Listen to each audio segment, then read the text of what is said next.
പൊതുവിദ്യാഭ്യാസ വകുപ്പ് പുറത്തിറക്കിയ 4ാം തരത്തിലെ കേരള പാഠാവലി മലയാളം പുസ്തകത്തിൽ ഒരു കഥയുണ്ട്. കയ്പമംഗലം 3 പീടിക സ്വദേശി SM ജീവൻ എഴുതിയ കഥയാണത്. 2 പതിറ്റാണ്ട് നീണ്ട ഈ യുവാവിന്റെ കഥയെഴുത്തിനുള്ള അംഗീകാരം കൂടിയാണ് ഇത്. യുദ്ധം അത്ര നല്ലതല്ല എന്ന ശീർഷകത്തിലുള്ള കഥ ഒരു ചിത്രപുസ്തകം വായിച്ചിരിക്കുന്ന കുട്ടിയുടെ ഭാവനയിലൂടെയാണ് സഞ്ചരിക്കുന്നത്.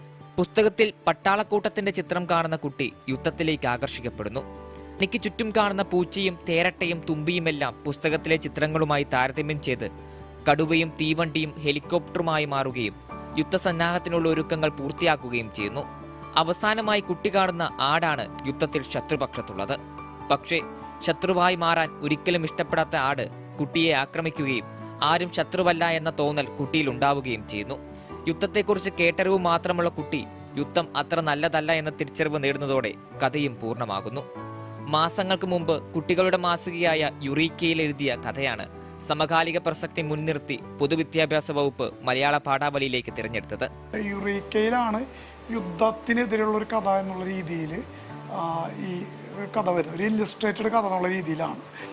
അപ്പോഴാണ് ആ കഥ പാലക്കാട് ഡയറ്റിയിലുള്ള കൃഷ്ണദാസ് മാഷ് കഥയായി ബന്ധപ്പെട്ട് വിളിക്കുകയും പിന്നെ പാഠപുസ്തക പരിഷ്കരണത്തിൽ തന്നെയുള്ള രാജേഷ് മാഷും അവർ രണ്ടുപേരും ബന്ധപ്പെടുകയും ഈ കഥ അയച്ചു കൊടുക്കുകയും ചെയ്തു. 7 വർഷം മുമ്പ് ഒരു ശസ്ത്രക്രിയയുടെ അനന്തരഫലമായി സ്പൈനൽ കോഡിനുണ്ടായ തകരാർ മൂലം ശാരീരിക ബുദ്ധിമുട്ട് അനുഭവിക്കുന്ന ജീവന് കഥയെഴുത്ത് പ്രാണവായു പോലെയാണ്. പുസ്തകങ്ങളോട് കൂട്ടുകൂടി എഴുത്തിന്റെ വഴിയെ സഞ്ചരിക്കുന്ന ജീവൻ ഇതിനോടകം നിരവധി പുരസ്കാരങ്ങളും സ്വന്തമാക്കിയിട്ടുണ്ട്.